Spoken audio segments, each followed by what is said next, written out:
നമുക്കറിയാം ബഹുമാനപ്പെട്ട ഇബ്രാഹിം നബി അലൈഹിസ്സലാത്തു വസ്സലാം മക്കളില്ല, വർഷങ്ങളായി മക്കളില്ല.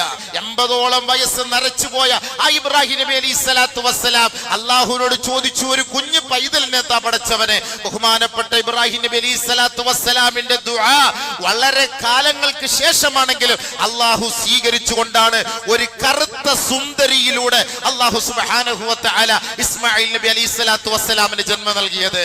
ഓർക്കണം, ലോകം ഇന്നത്തെ ദിവസം ആദരിക്കുന്നത്, അംഗീകരിക്കുന്നത് പരിശുദ്ധമായ സഫാ മർവയുടെ ഇടയിലൂടെ നമ്മൾ ഓടുമ്പോ ആ പച്ച ലൈറ്റ് കാണുമ്പോ പുരുഷന്മാര് വേഗതയോടെ ഓടുകയും സ്ത്രീകൾ സാധാരണ നിലയിൽ നടന്നു പോവുകയും ചെയ്യണമെങ്കിൽ അതിന്റെയൊക്കെ കാരണക്കാരി ഇന്ന് ഇംഗ്ലണ്ട് എന്ന് പറയുന്ന രാജ്യത്ത് നിന്ന് കറുത്ത വർഗക്കാരെ, അമേരിക്കയിൽ നിന്ന് കറുത്ത വർഗക്കാരെ ആട്ടിയോടിക്കപ്പെടുമ്പോൾ ഇന്നും ഇവിടുത്തെ സവർണ പ്രതിലോമ പിന്തിരിപ്പൻ ശക്തികൾ ഈ കറുത്ത വർഗക്കാർക്ക് സ്ഥാനമാനം നൽകാതിരിക്കുമ്പോൾ ഓർക്കണം, 5000 വർഷങ്ങൾക്ക് മുമ്പ് ആ സഫാ മർവയ്ക്കിടയിലൂടെ ഓടിയത് ഒരു കറുത്ത പെണ്ണാണ്, ഒരു കറുത്ത സുന്ദരിയാണ്.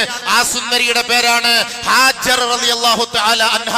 ആ ബലിപെരുന്നാൾ ദിവസത്തിൽ അവരുടെ ആ ഒരു സ്മരണയാണ് നമ്മൾ ഇന്ന് ലോകം അയവിറക്കുന്നത്. അല്ലാഹു അക്ബർ, അല്ലാഹു അക്ബർ, അല്ലാഹു അക്ബർ, ലാ ഇലാഹ ഇല്ലല്ലാഹു, അല്ലാഹു അക്ബർ, അല്ലാഹു അക്ബർ വലില്ലാഹിൽ ഹംദ്. ഇസ്ലാം നൽകിയ സ്ഥാനമാണ്.